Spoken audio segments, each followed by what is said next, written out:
Bloomberg Audio Studios. Podcasts, radio, news. I'm Stephen Carroll, and this is Here's Why, where we take one news story and explain it in just a few minutes with our experts here at Bloomberg. That fiscally fraught four, I think, are very vulnerable to the significant worse sell-off. Le Cornu warning that the deficit could actually reach 6%. The largest sustained fiscal deficits we'd seen in a really long time. Those are pushing R-star higher. The U.S. fiscal situation is that of a nation that's trying to work its way out of a recession. High level of deficit is potentially inflationary. There are still people who peddle the idea that we could just abandon economic responsibility, cast off any constraints on spending. They are wrong. France is breaking records for short-lived governments. Britain's Labour Party has seen its popularity collapse within a year of its landslide election win. And by contrast, Italy's current government is one of the most stable in recent history. Governments across the developed world are more indebted than ever, forcing difficult choices from politicians who see a greater proportion of their public finances going to servicing their debts. How they address this challenge is also now even more closely tied to their political fortunes. Here's why debt is now a driving political force. Our Head of Economics and Government, Stephanie Flanders, joins me now for more. Stephanie, first of all, how big a problem is debt in developed economies? Well, I guess the quick thing to say is it's a much bigger problem than it was 10 or 15 years ago, before the global financial crisis, the early years of the 2000s. We used to talk about debt in advanced economies being in the range of 40 to 70% of GDP. There were exceptions to that, but you remember even when countries joining the Eurozone, they were supposed to get to around 60% of their national income level of debt. And that, for most countries, was not a big, heavy lift. But when we had the global financial crisis, governments had to bail all the banks out and support the economy for a long time. We had debt take a step change up. And then another step change came when we had COVID and all the expenditure associated with that. And you end up with a situation where debt has more or less doubled in many economies relative to the overall size of the economy.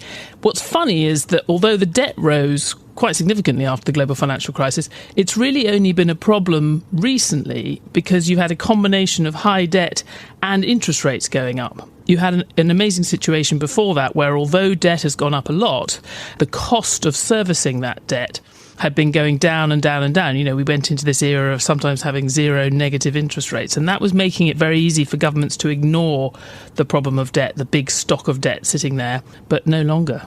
When we think about the world's developed economies, are they all in a similar boat? How similar, say, is the situation in France or in the UK, both of which are seeing impacts on the political scene? There's some structural forces that are common to all countries, and then there's specific things that are causing markets to focus on one aspect more than another and making things particularly difficult for government. So, the structural things are, I've already mentioned it, it's interest rates have taken this kind of step change up in response to the inflation we had after COVID. That's made it more expensive to finance the debt everywhere, and suddenly finance ministers are noticing that a much larger share of the money coming in tax revenues is going out in the form of just servicing debt, which no finance minister really likes to do. They want to spend on hospitals and schools, and so the voters want them to do that. So there's that structural problem. There's also the problems we often talk about, ageing populations, the pressure of health spending, all of those things are not going away. I think what is distinctive in different countries is how much those problems are really sort of biting and interacting with the politics of the country. So in the UK, the stock of debt is actually not as high as it is in France. It's around 100% of GDP. And we have a pretty sort of reasonable approach to stabilising that debt. But unfortunately, we have very low maturity debt. So our debt sort of rolls over very quickly. You quite often have to go back into the market to refinance your debt. And that means that it's been much more susceptible to that rise in interest rates than, say, France, which actually had slightly older debt. It had a high maturity debt. The average bit of debt owed to the French government was kind of 7 or 8 years. And it's quite a lot shorter than that in the case of the UK. So there were specific things that caused the problem to be different in different countries. Whereas in the UK, it's a sort of liquidity problem, not so much a stock problem. People in the financial markets just worry a bit year to year about how that money is going to be raised to finance the debt. In France, it's more people look at it and say, well, they can finance it this year and next year, but when are they actually going to bring it down? When is the political system going to coalesce enough to actually take action on this? Is the United States in the same situation, or is it exceptional in this regard? So if you didn't know that you were talking about the US and you just looked at their numbers, you'd think it was sort of a worse case than Italy. It's got a higher debt, 120% of GDP. It has a higher fiscal deficit. It's borrowing a lot, even though the economy has been very strong. It's actually not in a recession, which is pretty unusual. And it has a Congress and a president that are now adding to debt, passing tax cuts and other things that are costing a lot of money. If you didn't know it was the US, you'd say all of those things, it's heading for a disaster.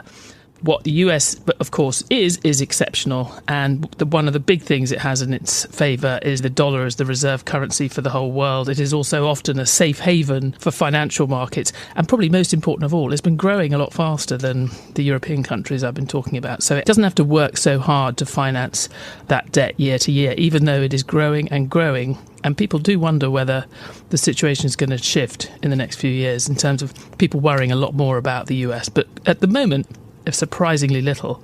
How are political leaders dealing with the challenges then of higher debt and debt repayments? Are there good or bad examples that we can look to?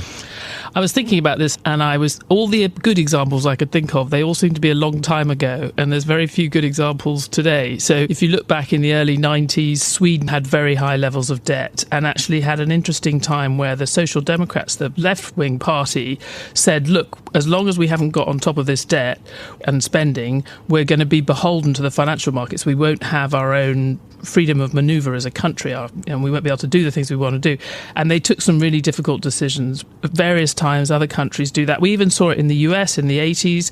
Long-term problems they were facing with Social Security got fixed well ahead of time.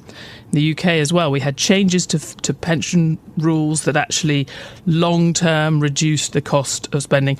There hasn't been a lot of that in the last few years, I have to say. And when you talk about how well politicians are dealing with it, there aren't many that are really dealing with it at all. Can debt via the bond markets actually help to rein in politicians who might have more unconventional fiscal plans or who are ignoring some of their debt problems? I mean, that's what we've traditionally seen. And, you remember there was that famous, the advisor, James Carville, to Bill Clinton said, when I die, I want to come back as a bond trader because they get to call the shots. And it used to be that kind of pressure did make a difference to governments changing policy. And of course, we've seen that in extreme cases in the last few years. Liz Truss' government was famously brought down by the bond market's reaction, among other things, the bond market's reaction to her budget, her emergency budget.